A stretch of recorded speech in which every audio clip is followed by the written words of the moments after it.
What the hell? Is this lady some kind of anti-Semite? Calling me a monkey?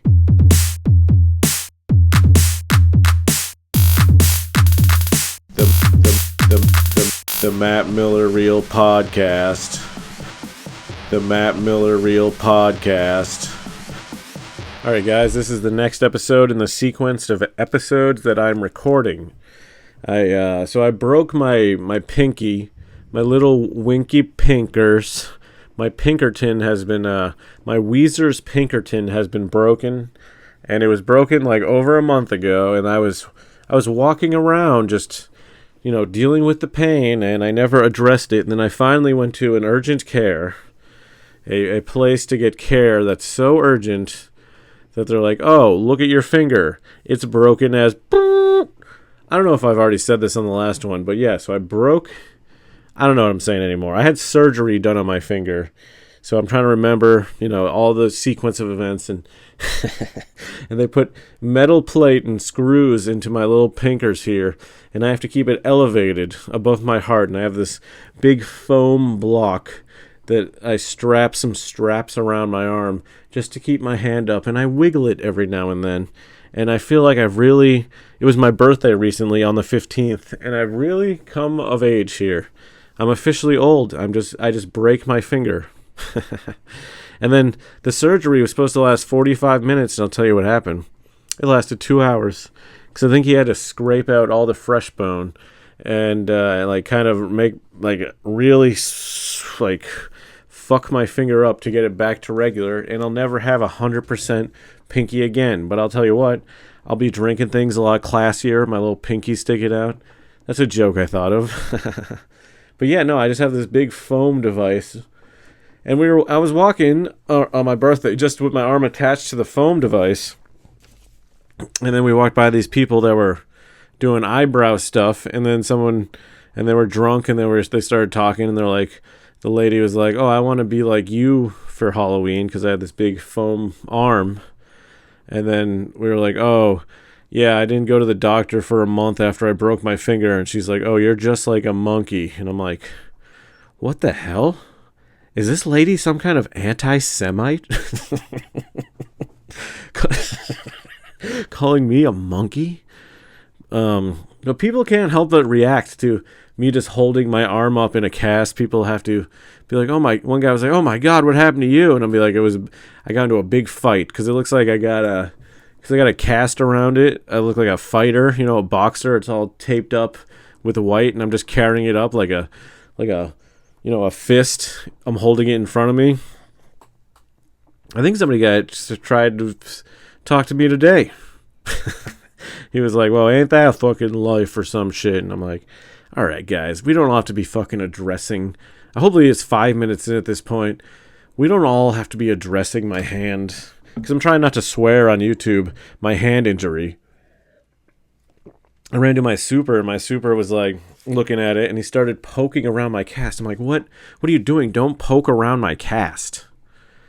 And I'm like, I just had an operation. He's like, oh, an operation, okay. And I'm like, but why would someone's first instinct be to poke the cast? I don't know. I don't know about these people around me. What else is going on? Yeah, last episode, talking about my dad. I realized I didn't really talk much about positive things about him. He was a mechanical engineer. So there you go. That's a positive thing. He contributed to engineering. He made a lot of things for the military things. So, yeah, that's a little thing about his work life. He was just making things for the military. He worked for NASA at one point. He put an experiment in space. And then this is one of the shuttles that blew up. It was maybe a Columbia, maybe not. The one that happened in the 2000s. He was involved with, but I guess they were still able to find his experiments. But he met all the astronauts that died. So there's a thing for you. Just all kinds of facts I could be spouting out here. I don't know if you really want to know about that, but those are the genes I come from. I could have worked for NASA, but no, here I am with my arm hoisted up, Because you know how kids just end up just like their parents. You know where they really end up just like their parents? In Hollywood.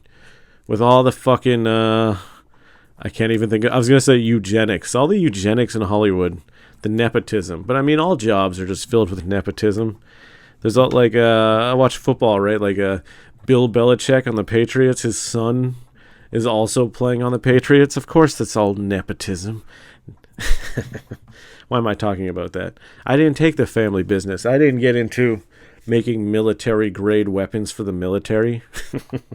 I'm doing what I'm doing now. Whatever I do, that's what I'm doing.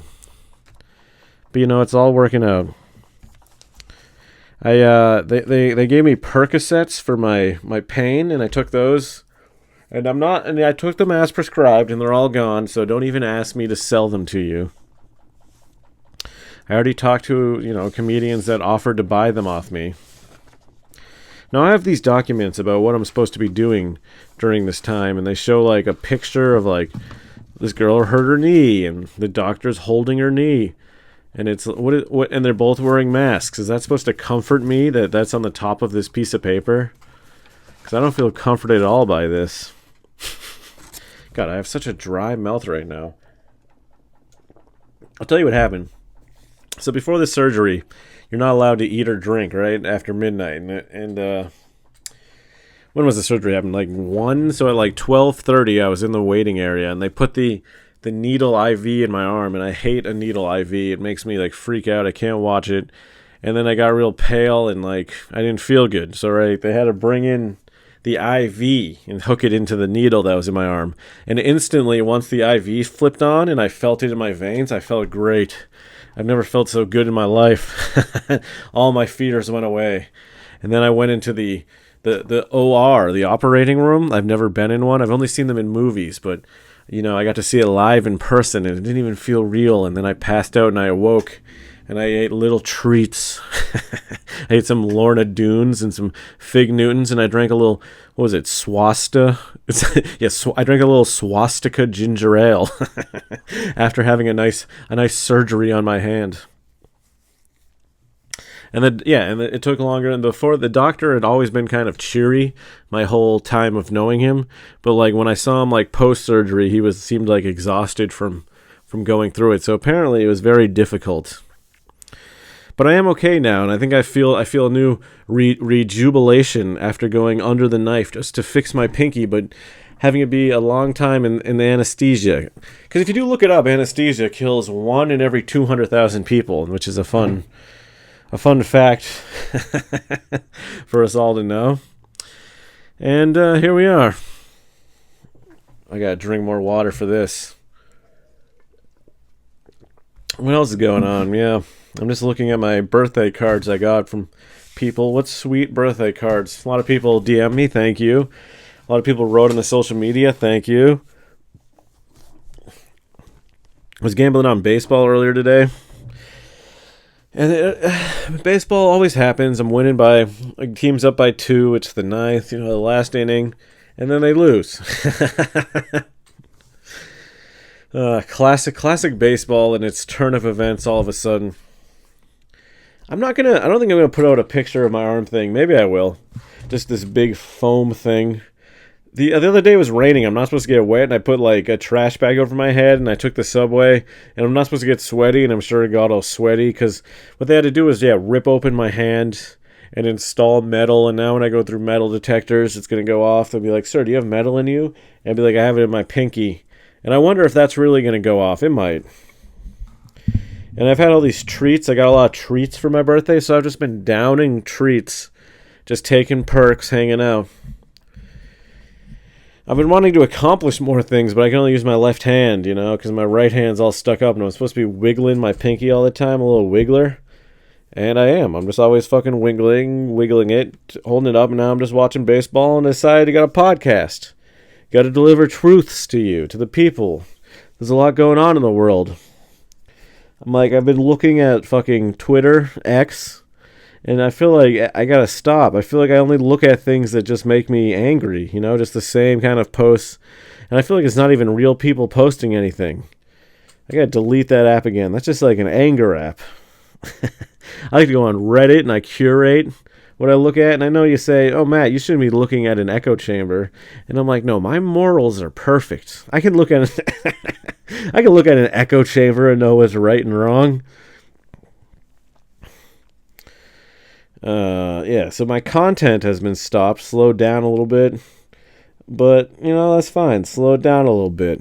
I got to reevaluate what I'm doing here, what I'm creating. I have a lot of new ideas. I got some hilarious projects in the work. Just watch out. Matt Miller Comedy on Instagram. Just stay subscribed to the YouTube. I got lots of gags showing up.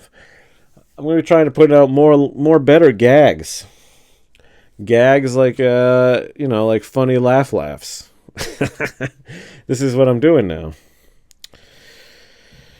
But now I'm a little bit sidelined. Everyone's giving me side looks, just walking around. And I'm tired of all these side looks. But I am resting. I don't know. Did I have other things I really wanted to bring up? Are you guys having a good life? You feel like you're progressing and making moves that you want to be moving? Are you entering into a life of happiness, or do you feel depressed? Do you need to change your ways? Well, I can help you. You know what you need to do? You need to start. You just need to start. I don't know. Your life's fucked. I was gonna say like exercising, but then I tried to think of a funny way to end that, and I couldn't think of it. And then I'm just, you just go to the downer way. And the way I like to insult the audience. All right, this is what I was going to say. I was eating these, so there's this thing you can do, Too Good to Go, where you can go to stores before they close, and they give you a little grab bag of items that are about to be gone. This is something rich people do. They get the items from the store. And we got this big bag of like ketchup Cheetos, and it was like Thai chili Cheetos, and these seemingly salted caramel chips, or like kind of Cheeto looking things, but they have tigers on the front. And I ate almost the whole thing of the of the ketchup Cheetos, and I swear it gave me a migraine. Whatever the fuck they put in that is fucking me over right now. It really side-tailed my day, made me all irky, and I've had a migraine in minutes, and there's just a lot going on. So I would not recommend the ketchup flavored Cheetos, especially the one in the Spanish packaging. Do not, it wouldn't be my first choice. When I first moved to New York, I went to a bodega and used to buy all the Spanish treats, all the treat. And by Spanish treats, I mean the ones that had Spanish packaging. I would buy them. Presumably, I would assume they're treats that Spanish children eat, because they weren't treats that I ate as a young white man. I didn't eat those, and it was a good time. I would come home so late, just get all these little treats, these little jelly bomb things in bread with cream, munch those down. And I haven't really had those in a while. I kind of went down. If I was doing treats, I'm trying to lay off the treats. I'm losing lots of weight. Whenever I go have a hospital event, that's the next time I weigh myself. I never weigh myself until I have not a hospital event, but I mean a doctor event. But I'm down like 40 pounds since the lockdown. But what I was doing for treats is I was liking the gummies. Because I like that they're made out of animal stuff, the gelatin. It's animal product, and I get the protein in my candy, and that's what I want. I need animal in all my meals. I had a little cookies and milk yesterday, and it was very delicious. You know what else I had? So I had a little Mexican kick after the surgery, and I had a rainbow burrito, where it has like the sour cream and the red salsa and the guac. Very, very tasty. I'll tell you, when I went to go to get the Percocets, they're like, oh, this is a good story. Just buckle up. They're like, oh, it's at the Walgreens, even though on the paperwork I wrote it's at the Rite Aid. They're both near me, and they're both basically across the street. So No, I wrote the Walgreens, and they said the Rite Aid, and I was like, I wrote Walgreens. They're like, you want to do Walgreens? I'm like, if you already did Rite Aid, I'll just do Rite Aid. And they're like, okay, Rite Aid. I go to Rite Aid, they don't have it. I go to Walgreens, they don't have it. In both places, I have to input my name and shit, and then it's all my old addresses, and I have to remember my old addresses. But now it's all updated, and I'm in the system. So then I call the doctors, I go back, I go to Rite Aid. They said they put it into Rite Aid. I go to Rite Aid. They're like, it's not a Rite Aid. The next day I go to Walgreens. Well, after the surgery, I go to Walgreens. I tell them, where is it? And they're like, oh, it's the Rite Aid. But I'm like, let's try the Walgreens because it's not the Rite Aid again because we tried the Rite Aid again. Like, it's not a no Rite Aid. So we go to the Walgreens. It's at the Walgreens, but the Walgreens sucks. It's a bad Walgreens. I'm like, oh yeah, we'll get it. You just got to wait. So I'm just sitting there holding my arm in my hand because after the surgery, my arm, I could barely feel it. It was flailing around, it was completely numb, so I had to hold it against myself, and then a bunch of other people are waiting for medication, and this one girl seemed like very angry. She's like, I got the wrong medication. If I don't get it soon, I'm going to freak out. I need the new medication. They're like, but you have this medication. She's like, just give me any medication. And then I was just sitting there, and then I was like, all right, I need a nice drink, get some lemonade. No lemonade in the store. I wanted a fucking lemonade. There's no lemonade at the fucking Walgreens. And after a while, like, the whole crowd of people kind of, empties, and I go up to ask again. Well, someone's like, well, you, like, I don't even know what happened. All right? This was post-surgery. And they're like, oh, here it is right here in front of us. They're like, it's a controlled substance. Like, you've got to wait to get it. And my buddy I talked to on the phone made a good point. They're like, everything in the pharmacy is a controlled substance. You know what I mean? So, like, taking extra precautions, like, it's all controlled. Does any of this make any sense? But this is what I've been up to lately. If you're worried about me and where I'm at in life, still talking to my mom. My dad died. Last episode kind of revealed that, and she's all over the place. Other than that, things are all right. I'm jumping back into the stock market, even though it's terrible. If you don't know what you're doing, you shouldn't invest in it, but I just do it for fun. I gamble. Another one for the ages. I was thinking about all the mediums that people do comedy, and the podcasting is like number one for me. I love comedy podcasting. That's like all I listen to and watch. So I gotta do more comedy podcasting. So hopefully I'll do more of these, and they got more strong jokes. Or maybe they don't. Maybe it's just this, podcasting, just hearing someone talk about stuff, and you get to live through them, live inside them, bust with them. Come bust every time I bust. What if every time I busted, you busted as a listener? What if somehow while listening, you could feel the vibrations of my bust, and you would bust from listening? Just be during random moments. Maybe while I'm talking about my dad dying, you just bust. Be like, why are we all busting right now? This is a sad moment. And I don't know, but I'm raising my white my white hand of power. That's how you can say it without like having racist inclinations. My white hand of power next to me, keeping it above my heart. I'm feeling strong. This has been a real dry mouth episode. But it's been a real episode. Thanks for listening. This has been the Matt Miller Real Podcast. It's the Matt Miller Real Podcast. It's the Matt Miller Real Podcast.